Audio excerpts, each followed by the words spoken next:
मौत की तमन्ना न की जाए, मुसीबतों से घबरा कर मौत मांगी ना जाए। नबी पाक सल्लल्लाहु ताला अलैहि वसल्लम ने फरमाया, मुसीबतों से घबरा कर मौत ना मांगो। अगर तुम बुरे हो तो फिर भी मौत ना मांगो, हो सकता है अल्लाह तुम्हें तौबा की तौफीक दे दे। और अगर तुम नेक हो तो हो सकता है अल्लाह तुम्हारी नेकियों में और इजाफा कर दे।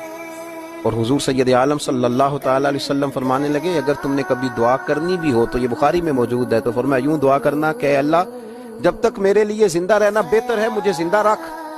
और फरमाया कि जब मेरा दुनिया से जाना बेहतर है तो अल्लाह फिर तू मुझे अपने फजल से ले जा। ये तो तुम दुआ करो कि अल्लाह जब तक तेरी हिकमत है मुझे रख, और जब तेरी हिकमत का तकाजा मेरा जाना बेहतर है तो फिर तू मुझे ले जा। लेकिन मुसीबतों से घबरा कर, खौफ खाकर, ये मुसलमान के अंदर ताकत है। देखे ना, लोग घबरा जाते हैं। बड़े बड़े अमीर मुल्कों के अंदर खुदकुशी बड़ी आम है, इसलिए कि वो घबरा गए। क्योंकि मोमिन के लिए मौत तोहफा है तो वो घबरा नहीं रहा।